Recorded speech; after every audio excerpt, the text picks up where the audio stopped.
Welcome to Jewish History Soundbites podcast with Yehuda Geberer.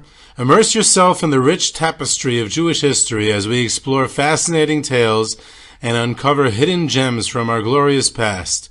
Brought to you by our proud sponsor, Cross River, a leader at the intersection of financial services and technology, committed to empowering the communities they serve.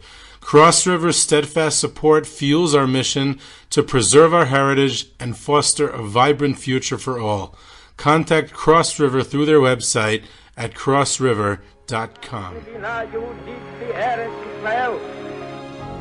A date which will live in infamy.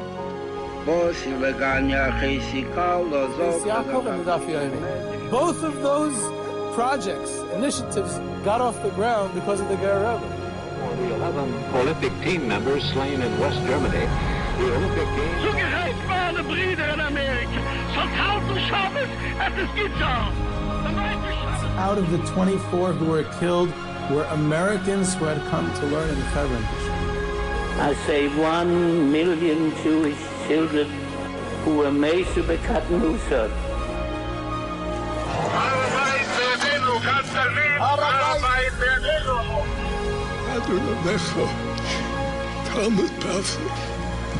Whoever heard such beautiful words? It is never too little, it is never too late, and it is never enough. Jewish History Soundbites, bringing alive the world of our glorious past. Here is our host, live from Jerusalem, Jewish historian and tour guide. With Jewish History Soundbites. In this episode, a little different from our regular history episodes, here is a tribute episode. It's a tribute to the recent passing of Rav Meir Wunder, the age of 90, just a couple of days ago. And I would like to have this tribute episode to him. He's pretty well known in history circles. I think he's not enough well known outside of history circles. He was a scholar and a historian, and personally he was my mentor in tour guiding. He was a pioneer tour guide on tours to Europe, and when I started out as a young tour guide, he taught me. I watched him guide. He critiqued my amateur guiding at the early stages, and I also benefited from his wisdom and knowledge and books and scholarliness, and he was really a great person and a great historian.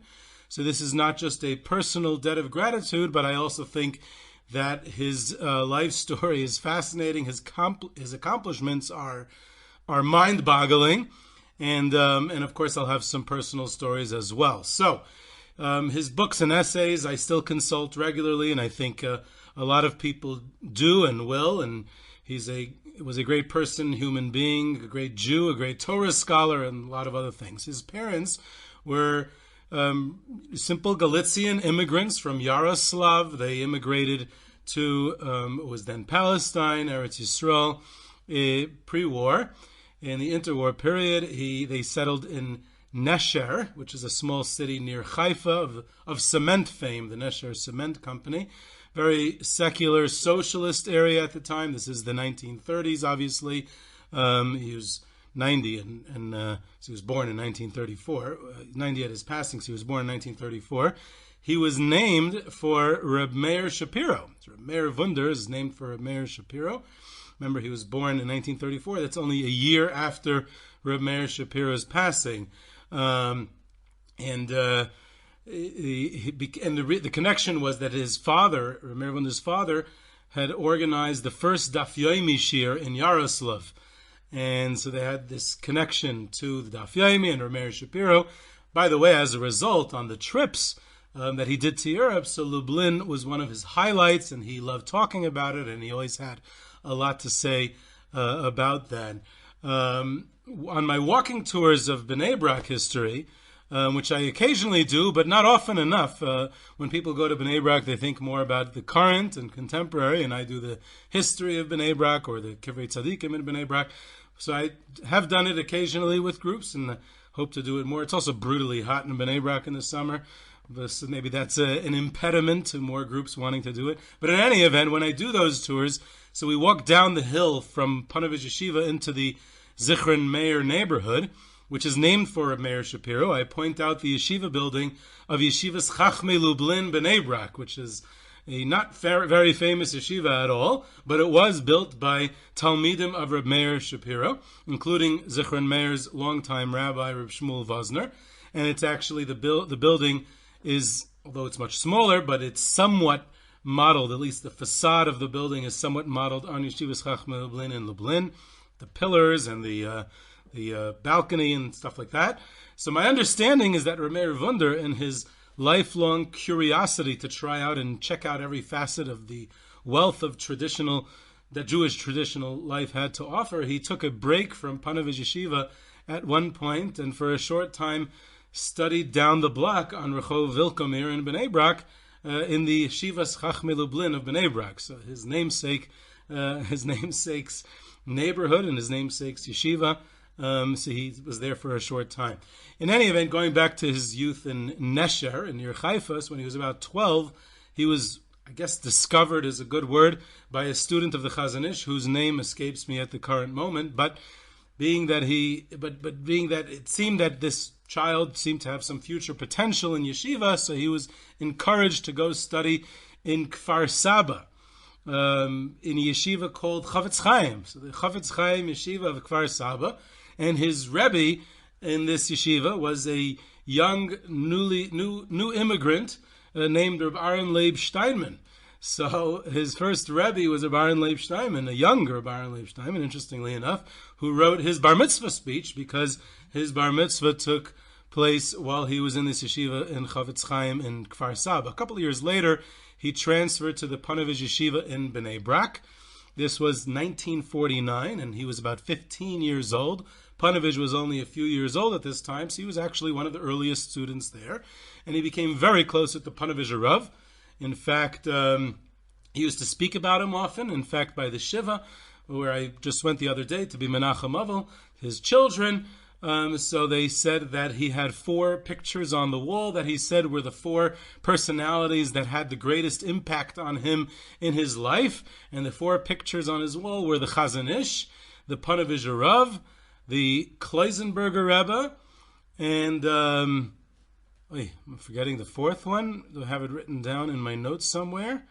The Kloisenberger Rebbe and the Imre Chaim of Vishnitz. So he had those 4 on his wall. They had the greatest impact on him. 4 great people. It's amazing that he was so close with all these 4 personalities, and in fact also diverse. Imre Chaim of Vishnitz obviously is a Hungarian tzaddik, and the Kloisenberger Rebbe, although he was the Rav in Kloisenberg, which is also Hungary/Romania, but he was a Galicianer tzaddik, which is Rav Meir Wunder's roots in Galicia. And then, of course, the Chazon Ish and the Ponovezh Rav, who were Lithuanian, Litvish.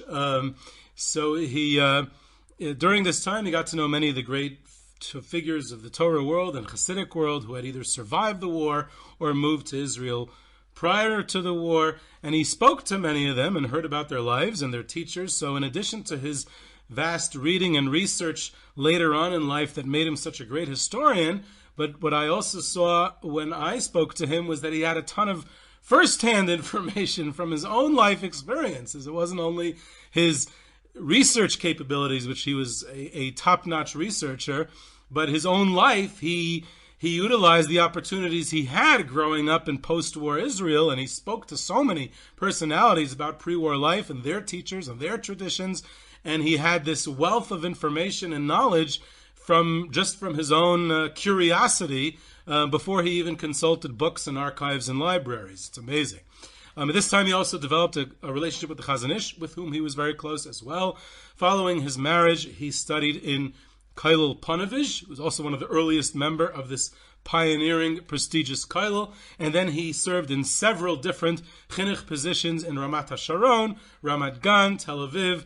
He also taught as a mechanech, as an educator, children in Ma'barot, in those immigrant camps, like tent camps that were established in the early years of the State of Israel.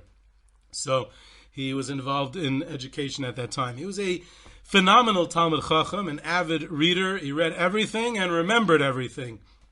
In fact, his children told me at the Shiva that he used to read a pile of Shabbos pamphlets, these Alonei Shabbat, I guess the quality ones, because there's a lot of lousy ones out there, and they distribute in the shuls. He used to read a pile of them every Shabbos, and he remembered what was written in each one. He actually was involved in editing and indexing a lot of these these journals and things like that. We'll get to that soon. Now, he had a knack for libraries and librarianism, if that's a word even, from a young age. He was in charge of organizing and purchasing and everything about Ponovezh's voluminous Torah Sfarim library. It's Oitzer HaSfarim during the years that he was there. The Ponovezh Yeshiva had a very, very prestigious library. This is the early years of the state of Israel. There were not that many large Torah libraries around. The Ponovezh Rav tried to create, also from not only from purchasing new Sfarim, which there weren't that many, and they were expensive at the time, but also collecting from old collections that were being abandoned or that had survived the war and were brought over. So they had this collection of, I think like it was tens of thousands of Sfarim. I think it was like 10, 20,000 Sfarim, something like that. And it needed to be, built from scratch, to be organized and cataloged and everything. And it had to be done from scratch. And Rav Meir Wunder was actually the one who did it. And he saw that he had this talent and love for books and Sfarim and libraries and organizing and cataloging. So he then worked as a librarian in several Torah and general libraries, secular libraries in the greater Tel Aviv area over the next several years. He was self-taught in this science of librarianship and bibliography. He emerged as a master of the trade on his own. He was a bibliophile who read and remembered all he read. He had a tremendous love for books of all kinds his entire life. And he recognized relatively early on that Torah libraries were never organized in a systematic fashion. They didn't have a Dewey Decimal System to organize Torah libraries worldwide. The way Torah Oitzer HaSfarim libraries were organized were kind of random, based on the practical needs of each subjective library, their space constraints, and basically the whim of each librarian who ran each yeshiva or Torah library.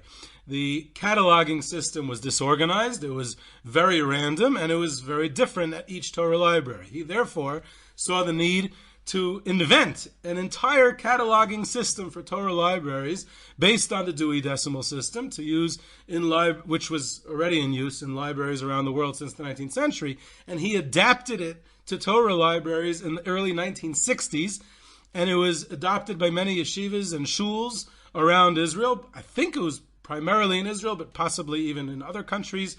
Much more in the Dati Leumi community, but in other places as well. He even published a book on the topic, so he invented it on his own.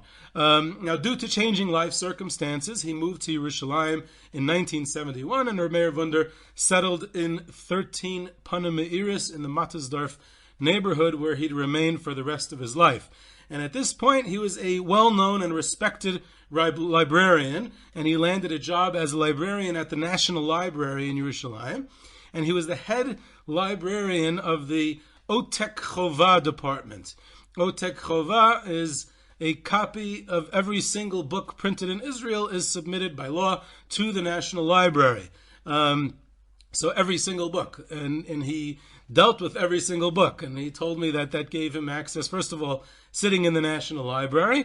He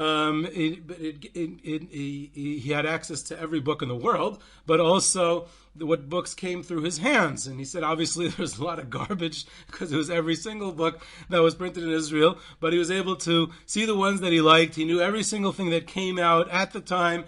He was at the cutting edge of all the new material, all the new research, and he was sitting in like, a Gan Eden for someone who is such a book lover and researcher. And he told me that that's what really catapulted his career as a historian. From being a librarian par excellence, he became a self-taught historian par excellence. Now, it's important to point out he never spent a day in university. As far as I know, I don't think he ever went to college or university. All his research, all his expertise was self-taught. It's incredible. And we didn't even get to the beginning of what he accomplished. The National Library became his home. He read loads of books there, he conducted his research there, and he emerged as a prominent figure among the scholars who worked at the National Library and who frequented it. And scholars across the board, religious Torah scholars and secular academic scholars, they all respected him. I spoke to several, again, diverse scholars who look up to Rav Meir Wunder as this expert, especially in Galicia, which was his lifelong expertise, the history of Galician Jewry, and in many other areas as well. In addition, and related to his librarian skills, was his lifelong obsession and expertise at indexing. He created indexes for countless publications. His largest and longest-lasting project of indexing was a one-man, pre-internet index initiative, all on his own, pre-internet, to index every single halachic essay ever published in any Torah journal, newspaper, memorial book like Sifrei Zikaron, and any other periodical according to topic. It's unbelievable. This monumental project was initially published in 5 volumes and then as a regular column in the Techumim Torah Journal for 15 years.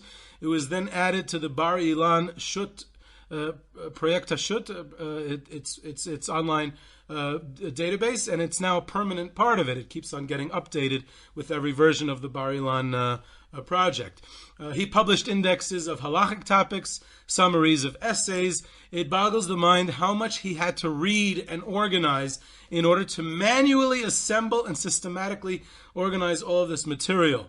And we haven't even touched the 2 scholarly accomplishments that I'm personally more familiar with and the beneficiary of, his history books and his pioneering history tours to Europe. It means all this is before those 2 main projects. So his magnum opus was undoubtedly his 6-volume Encyclopedia of Chachmei Galicia. Sometimes it's called Meorei Galicia.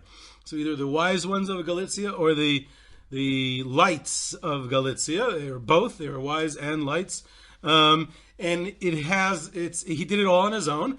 It has entries on nearly all Galician rabbis who lived in the areas of Galicia, which is southern Poland. Today it's also western Ukraine. And it was a large geographical area. This is where he came from. This was his roots. This is where his family was from. He felt very connected to it.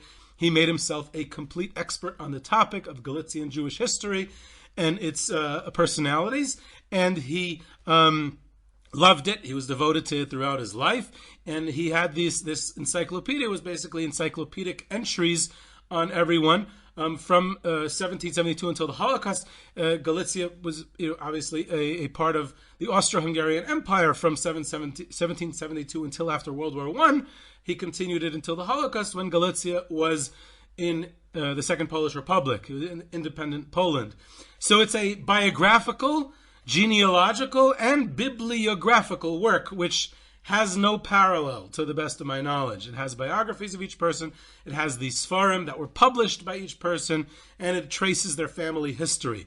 It's the accomplishment and initiative of one person, Rav Meir Wunder, no staff, no funding, no internet or computers, everything done completely manually on his own. Publication was over a nearly 30-year period for 6 volumes, but he worked on it for well over 40 years.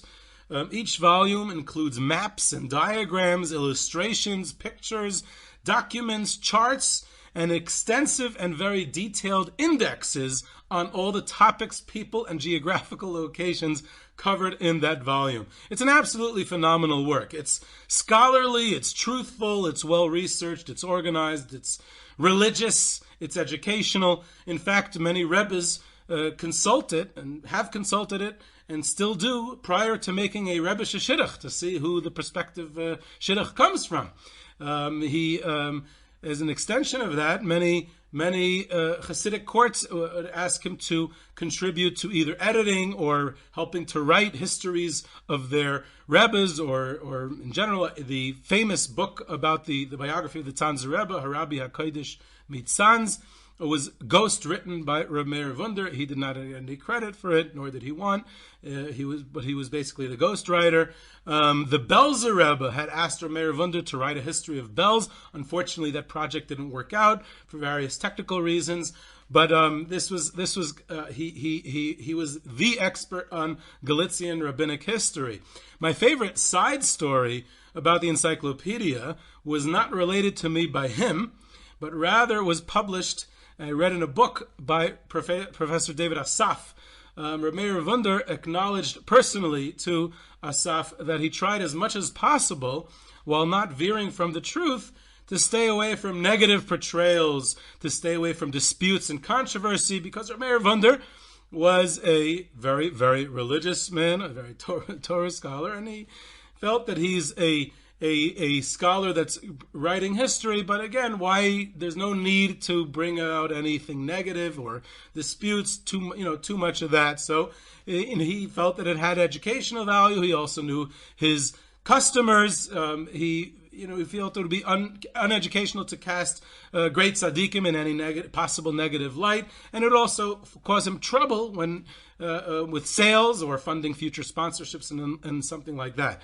But even Rav Meir Wunder couldn't be careful enough for some people. So the story is as follows. In 1978, Volume 1 of the Encyclopedia of Chachmei Galicia was published, self-published by Rav Meir Wunder, and it included an entry on someone named, who I never heard of besides for this story, someone named Reb Elimelech Ashkenazi, who was a prominent Galician rabbi. He was a Chartkov Chassid who passed away in 1916.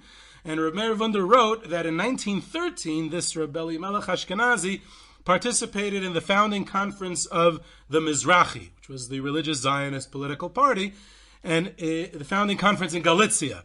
Several years earlier, it had been founded in Lithuania. So the founding conference took place in Lvov, and this Reb Elimelech Ashkenazi was appointed its president, and then he established a branch of Mizrachi in his own hometown. Rav Meir Wunder added in that biographical entry into Volume 1 of the Encyclopedia that the descendants of said Reb Elimelech Ashkenazi vociferously deny all of this.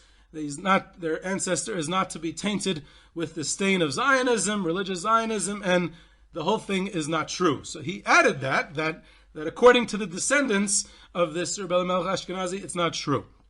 Okay, so he brought both sides of the equation, the evidence that says that it is true, and the descendants denying all of this. Now, following the publication of that volume, which included this shameful past of their ancestor, the descendants raised a hue and a cry and applied massive pressure on Rav Meir Wunder until he was forced to retract.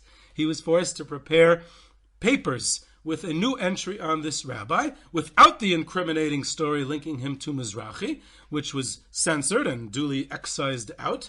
And he then manually pasted this new version on top of the old version. He glued these papers onto the old version in all copies of the encyclopedia remaining in his possession, which were not sold yet.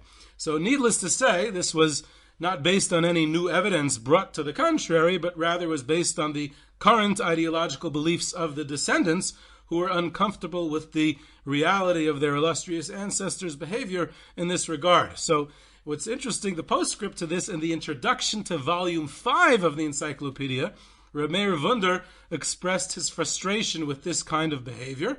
He wrote that, I'm not translating it, I'm giving you a summary of what he wrote in English, because the encyclopedia is obviously all written in Hebrew. He wrote that he's basically fed up with these family oral traditions which family members relate to him regarding their ancestors, which are often completely made up and have no basis in reality and are only there to glorify their family and ancestry.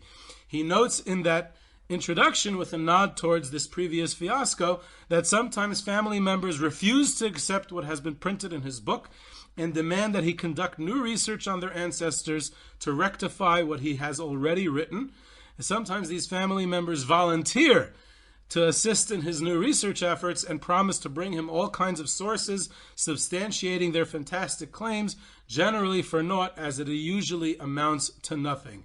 That is almost a direct quote of what he wrote in that introduction, and that is vintage Rav Meir Wunder. He was a tireless scholar. He could be cynical at times, in a phenomenal sense of humor, and he said things as they were. Now, aside from his magnum opus, he authored other history books as well, all in Hebrew. Another one was Elef Margolius, was also a combination of genealogy and history. It was about the history and genealogy of the prominent Margolis Galician family. There was another book called Einecha Royos, which is biographical profiles of rabbis, and he had many other books and essays. He also ghost wrote books, he edited books, tons of essays and articles in a wide variety of journals over decades, an enormous literary output on topics of Jewish history. His personal archive is held by the National Library of Israel, so it's something worth researching and writing about one day, is his personal library and what kind of his personal archive, and what treasures could be found there. The last aspect of his accomplishments is his trips to Europe, which is how I got acquainted with him.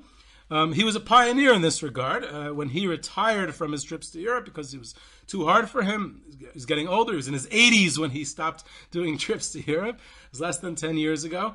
But he had been doing trips for, I think, 25 or 30 years at that point. So 10 years ago, go 30 years back, that's about almost 40 years ago, the 1980s, when it was still communist, that's when he started. He was probably one of the first to ever lead groups, and educational groups. He did groups in Hebrew, did in English. He was self-taught in English. He taught himself. He grew up with Hebrew and Yiddish. He taught himself English. He also never took money for it. Unlike me, who makes money off these trips, he never got paid. He never wanted money. He said it was fun. He did it for his own enrichment. He loved it, and he loved giving over. He loved teaching these kids. He loved the educational element of it. He loved seeing these places. He said he makes his money at the library, at the National Library, and when he was retired, he got a pension from the library. He never needed extra funding for these trips. That was his pleasure. And he went everywhere. He loved going to new places, to everywhere. The goals of the trips, he felt, were primarily to bring young people and to connect them to their roots. He felt like that he was the bridge who had been in that world. His parents were Galician immigrants, and he grew up in that world. He had been exposed to people like the Ponovezh Yeshiva and the Tzanz and the Kloisenberger Rebbe and the Meir Wunder and the Chazon Ish and other people. And he, as a historian, knew so much about it that that's how he was able to give it over. And that's actually how I got to know him. He mentored me. We met through in the Sivas tours, Rabbi Yehuda Fried, many years ago, when I was first starting out. Rabbi Yehuda Fried made the shidduch between us, and I accompanied Rav Meir Wunder on one of my first trips. That it wasn't the first trip I did, it was probably the second or third, and I didn't know what I was doing. I don't know what those first couple of trips must have looked like. And here I was privileged to go with the veteran tour guide. I had heard about him, that he was the greatest in the field, and one of the first ones out there. And he took me under his wing, and he... and I asked him a million questions. We sat next to each other on the bus, and I watched everything he did, and I listened to how he guided and how he used the crowd and how he used the places. And then he saw me guide. He gave me an opportunity to guide some of the places, and he critiqued it, and it was an amazing experience. I owe him. If you like my guiding, you can credit him. If you hate my guiding, then don't blame him. You could blame me. And his guiding style used a lot of humor. He felt like guiding should be engaging to the group. He had his great, dry Galician sense of humor. In fact, he had great Galician jokes all the time. In fact, by the Shiva, his sons told me just the other day that one of the best Rav Meir Wunder jokes I ever heard.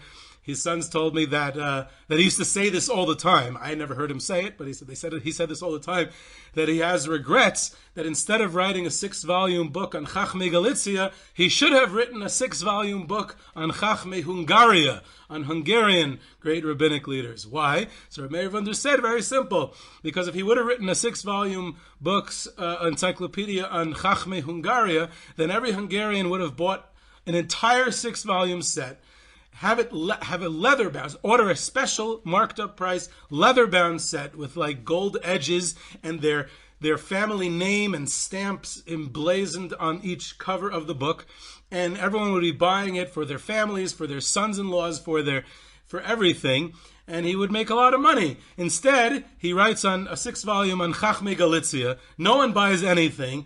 Every Galicianer comes to his house, asks to borrow a specific volume where their family's yichus is mentioned. goes to a place to photocopy those pages, and then returns the book to him, and he doesn't sell anything. That was his joke, his regret. He when it came to the itinerary and schedule, another thing I neglected to learn from him, and hopefully I'll learn to implement when I become older and more experienced and gutsy, is that he was an absolute dictator when it came to the itinerary and schedule. He built the itinerary. He would choose places that he liked to go to, and he felt that the group would gain most from. He let the group have a little bit of input, but mostly he decided where it was, and he kept the schedule. Everyone had to be back on the bus. Everyone had to be up in the morning early. Everyone had to. He was really, and he kept the group moving. And he was much stronger than I am about it. I'm a little too flexible when it comes to the groups. I remember on the trip I did with him. So we were in Belarus. Hopefully we'll be able to go there more often. We haven't been there in a while, but we were in Belarus, and he had heard that Rav Meir Wunder, the great kever finder, along with, I think it was sponsored by BMG, by Lakewood, they had discovered and refurbished the kever of Reb Yossele Slutzker. Reb Yossele Famer, the great student of Reb Chaim Volozhiner, who was the Rav in Slutsk for many years, a very, very famous and prominent Torah leader in the 19th century in Lithuania/Russia. And he decided that he wanted to go to Slutsk to see the kever. He'd never seen it. He had never been to Slutsk. Well, I had never been to Slutsk, and I got to say, I've never been to Slutsk since then. That was the one and only time I was ever in Slutsk when we saw the kever. And the reason we went all the way out of the way to Slutsk was because Rav Meir Wunder decided that we should go. And he didn't ask anybody. And we went and we saw it. It was very interesting. It was, we were probably one of the first groups that have ever gone, and I don't know, maybe even one of the last. I don't know how many groups go to Slutsk to see Reb Yossele Slutzker's kever. He had this vast knowledge. He would. I don't remember him ever using notes. He was like a computer. He would go on and on and on. In fact, when we were in places like Belarus, he would have this paper in front of him that would translate the Cyrillic script, and he would, because he didn't read Russian, he would, as we were passing road signs, he would read the Cyrillic script and quickly translate it on this little paper that he had in front of him, so he would see the names of the towns that we were passing, and then he would give commentary on those towns, meaning places that we were not even stopping in. He would just talk the whole time. He would say, look, we're passing this town. We're not stopping there, but we just saw a road sign to there, and this is what you should know. And he would start telling all about that town and with the great people who lived there and the Rabbanim who came from there. It was an amazing thing. Like I said, he spoke Hebrew, Yiddish. He taught himself English. He spoke a perfect English, but with a heavy accent. It took time to get used to his accent, but once you did, it was part of the entertainment because he would, mispronounce certain words in English, and that was part of how funny it was. I also noticed when he was guiding the difference between him guiding in Galicia and in Lithuania. In Galicia, this was his baby. This was his expertise. This was his blood. He was a Galician himself. He had devoted his life to Galician research and history, all his books and everything. And there he really, really lived it and gave it over. In Lithuania, he knew an enormous amount. But what I saw was that a lot of what he said was from personal experience. In other words, from his own rebbeim. He would say over from the Ponovezh Yeshiva, from the Chazon Ish, from people he had seen.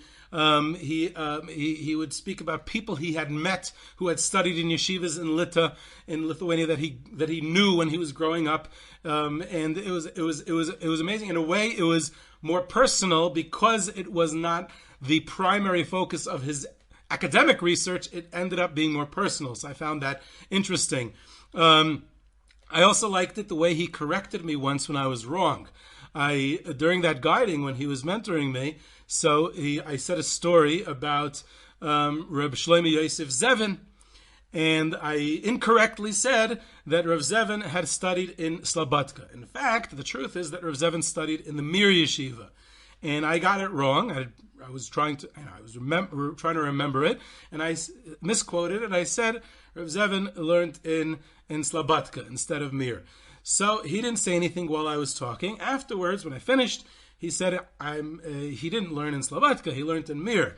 So I said, "Oh, are you sure? I thought that it was in Slobodka." So So he says to me, tell me something. This was his way of correcting and way of being funny also. He says, tell me something. How much did Rav Zevin weigh when he was liberated from Auschwitz? So I said, I was caught off guard.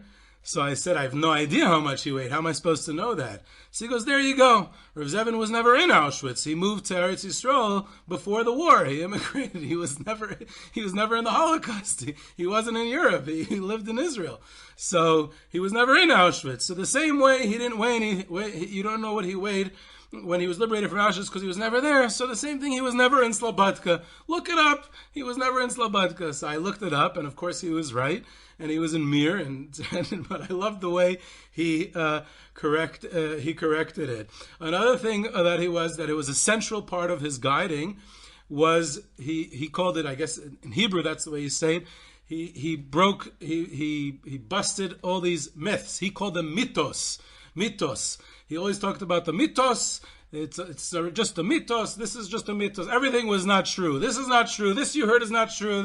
And I completely adopted that from him, lock, stock, and barrel, because it piques people's interest. It keeps the group engaged, and it either gets them angry or laughing. And no one stays, stoic when you say that you're breaking all these mythos. I say myths. I don't say mythos like him. But he made it a central component of his guiding. It makes it interesting. It makes it entertaining and also important.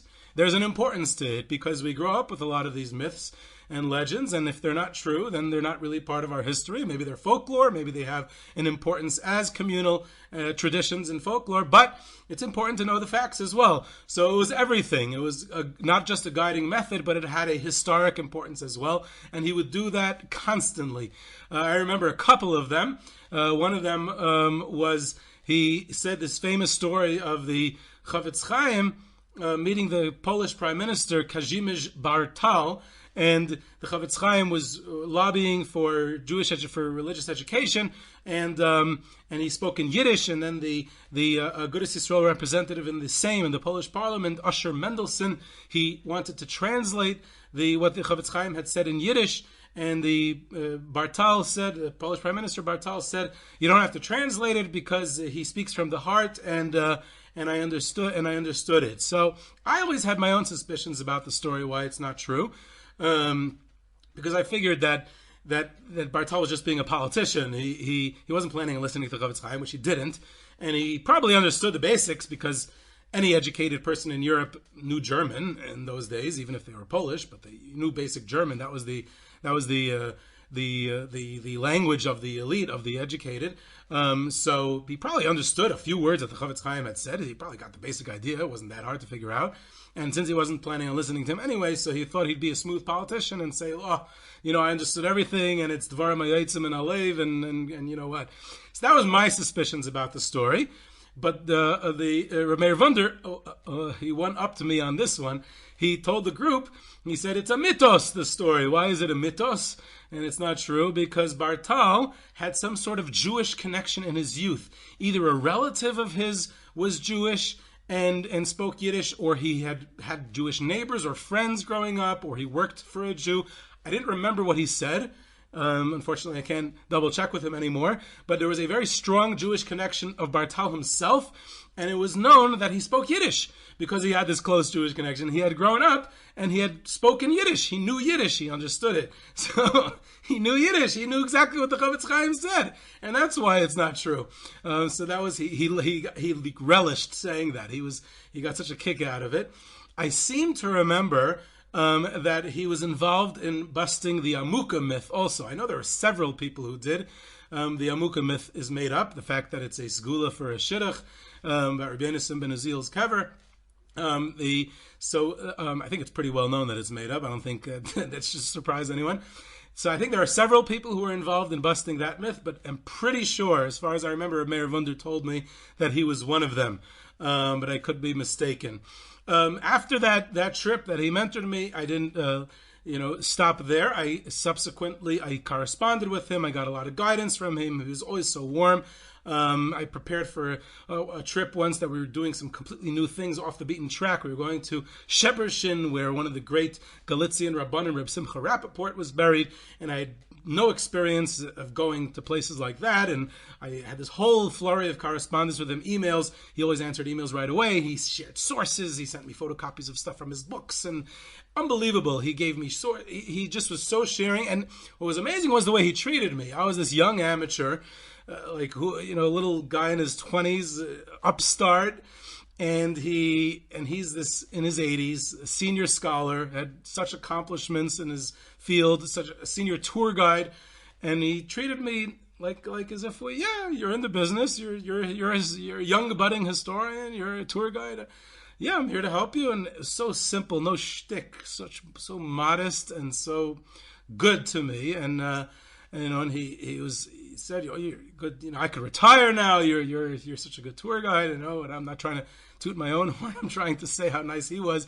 But he was great. And there, I sometimes think back, there were lost opportunities because I didn't follow up enough. I always felt like I should have been in touch with him more. I should have visited him more. I should have asked him for more sources, and I didn't. And that just is a lesson to me and to everyone, that you need to utilize the opportunity. These great people, there's great scholars around who have so much to share, and some of them are quite old, and you have to chaperein. There's a lot of things out there. It's interesting that at the Shiva, his children told me that most of his siblings and family did not remain religious or b'nei Torah, that he was sent to yeshiva from from Haifa, from that area, which was primarily, his family, obviously, his parents were religious, obviously, but the upbringing, the environment was very secular, and he was kind of saved because he was sent to yeshiva at a young age.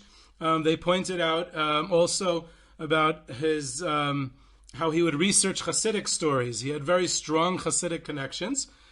But yet he was a scholar, so when he would research Hasidic stories, he wanted to find the truth from it, and he would look through each story, every single story. He would go through to find the source for it, and if it wasn't true, then he would point out that it's not true, and if it was, then he would happily relate it.